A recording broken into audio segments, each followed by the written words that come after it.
Hi, everyone. This is Scott Blurton, writer, producer, director, and basically the entire post production end of the micro budget film, The Canvasser. Wanted to give you an update here in January 2021. We haven't done updates very often as they take a little bit, they're a little bit time consuming and they take a little bit of effort. But what's been nice is I've started to get into a software called OBS to make it a little bit easier to do these types of updates and do some screen captures and stuff like that.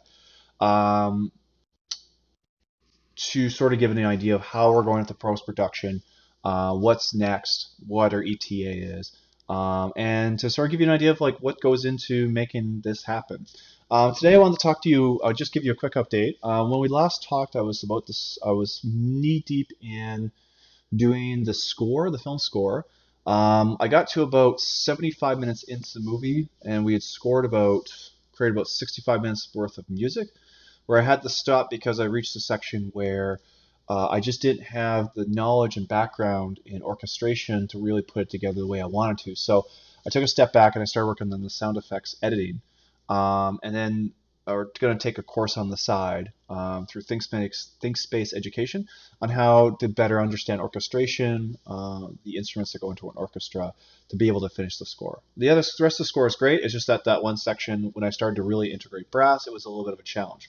So since that time, I think it was around October, I've been working on the sound effects editing, and it's a very labor-intensive process, but it's also a very fun process. And so what I wanted to show you today is exactly what kind of goes into it here. Let me see if I can find a good clip.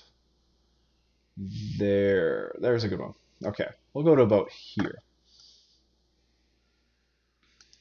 Now, you should be able to see my digital audio workstation. It's Logic Pro X. And what I've done is I've split the sound into a number of different regions to make it easier to understand. So red is the dialogue. This is the dialogue we recorded on set. And we also have a section, if you look right here, for ADR, which I do in orange. In Logic Pro, it's actually really easy to do. So that's actually been useful for those pieces of dialogue that I do that haven't really turned out well.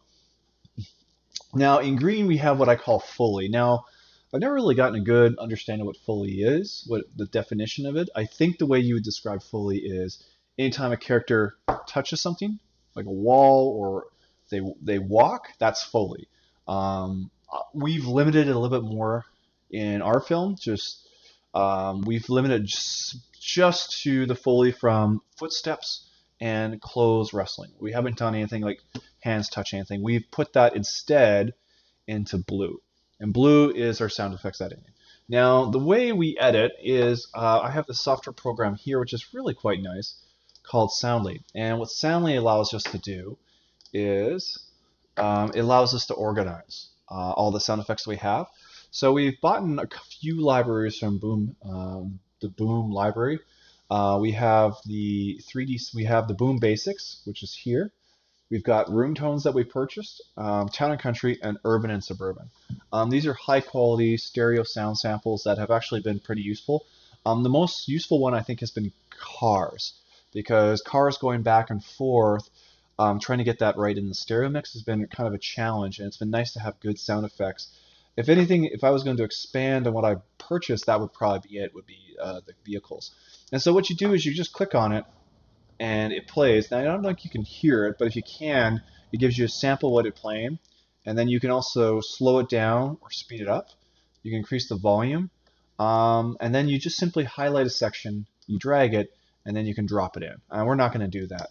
So basically, everything in blue comes from Soundly. We've supplemented that with a software library that we have a subscription to called SoundSnap. SoundSnap, it's about $15 a month, and you can have full commercial use of all the sounds that you download. And we've downloaded probably about 50 to 60 gigabytes of sounds. And it's not too bad. It's a lot of good sounds, a lot of searching. The challenge I find is I kind of wish this was in an app that you use instead of going through through a website. Because the problem with the website is you got to download it and then you got to drag it to a special folder so that this program, Soundly, can pick up what's going on.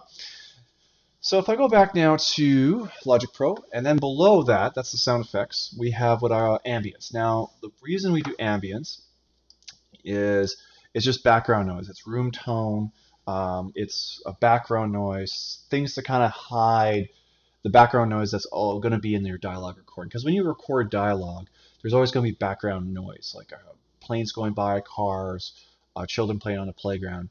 And normally, if you filmed it all as one, and you weren't filming different shots, you could just use that. But the problem is that once you start cutting and removing things, the ambient background noise is not going to line up. So if you record at like 9 o'clock a.m., and then from the reverse shot, you record from 10 o'clock a.m., you're going to have a jarring break whenever you cut between those shots if you don't remove that background audio. So you remove the background audio, but then when you go to do the sound editing, you put it back in, but you put together a uninterrupted stream of background noise. So it hides everything else. So if you got that means that if you get dialogue, but you got a little bit of dialogue that's like a little bit of background noise or interference, this can help cover that up. And then below that we have the music, which we haven't imported yet. This is just some standard music that we had already in the project. And then what we do is we group them all together into these buses, which then go to the stereo out. So again, dialogue, Foley, sound effects, ambient, background noise, and music. When this is all said and done, it's going to be in these groups, and that allow us, when we do the mixing, the final mixing, to sort of adjust the levels as you go through the movie. So what I'm going to do to now is just to show you a particular scene that we did. Now, first and foremost, I'm going to show you the difference with the sound off. So basically, we're going to turn off the Foley. I'm going to just solo the dialogue and solo the music, I would say. So this is basically what I'm going to show you right now. This is what the scene was before we start sound editing. Well, you understand what I mean. Thank you. For what? For giving me. Actually, I want to show you a little bit more actually than that. Let's go back a little bit more. I want you to see. Yeah. Let's do that. Okay. Furthermore, while I like your grassroots fundraising idea, I think we're going to stick with the big donors, just like we always have. It's like my mom always said, if it's not broke, don't fix it. Finally, I like your clever idea to motivate volunteers through gamification, but we prefer to use the traditional tactic of meaningless titles and false expectations of future employment. It's like my great uncle Phil used to say, the early bird gets... No, what? That's not right. Well, you understand what I mean. Thank you. For what? For giving me a chance, even if it was for only a moment.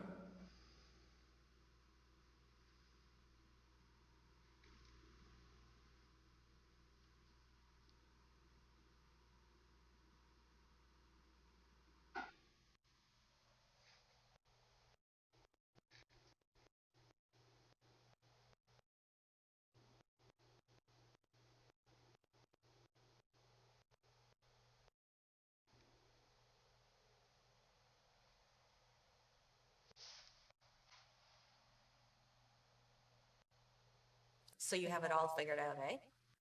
Oh yeah, get the project. Okay, I think that's good for it. What I'm going to do now is I'm going to turn everything back on, and we're going to listen to it again.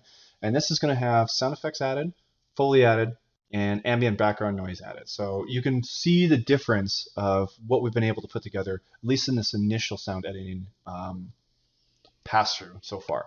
Furthermore, while I like your grassroots fundraising idea, I think we're going to stick with the big donors, just like we always have. It's like my mom always said, if it's not broke, don't fix it. Finally, I like your clever idea to motivate volunteers through gamification, but we prefer to use the traditional tactic of meaningless titles and false expectations of future employment. It's like my great uncle Phil used to say, the early bird gets... No, what? That's not right. Well, you understand what I mean. Thank you. For what? For giving me a chance, even if it was for only a moment.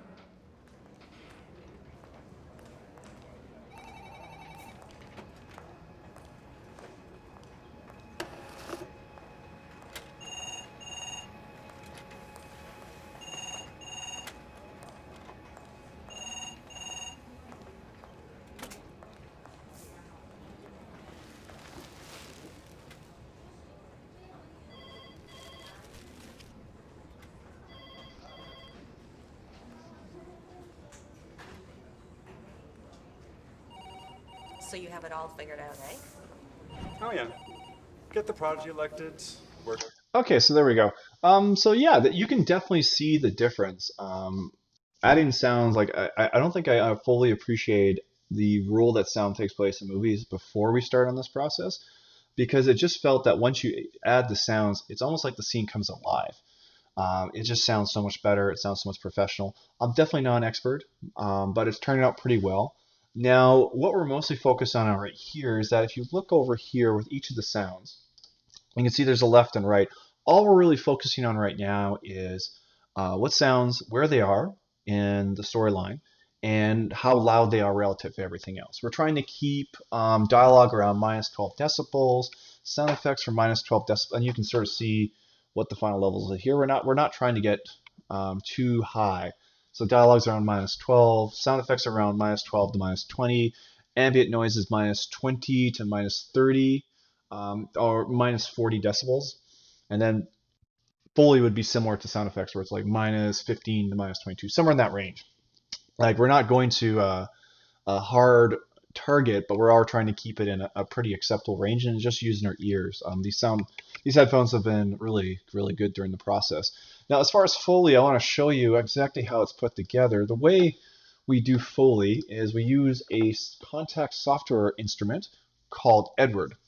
And here's what you can see with it. Edward, it allows you to do two different types of footsteps at the same time. So in different materials. So you can mix them or switch between them.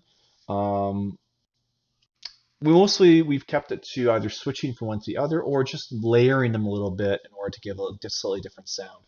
And then they pop up on the keyboard, and this is kind of like slow walking, medium walking, regular walking, running stairs, and we use these a lot. Scraping, scraping like as your foot scrapes against the soil actually has a lot of impact.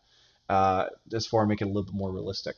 And then the other thing that's really cool here is you can see you can add reverb. In this case, we turned it off because I've edited later in the software, but in this scene it was on.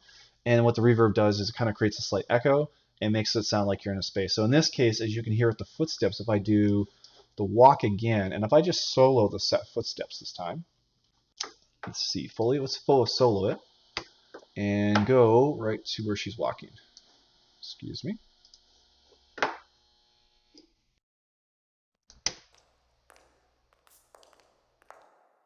You can hear that echo. Makes it sound like a bigger space, makes it sound really open. Let's see, I'm gonna pause that. I'll do that. So that's really all the update I have right now.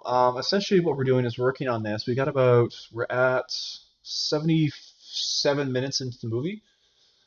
Running time for the movie is about 97, and about 5 minutes of that are just credits that don't require sound. So we got about another 15-20 minutes of sound editing to do.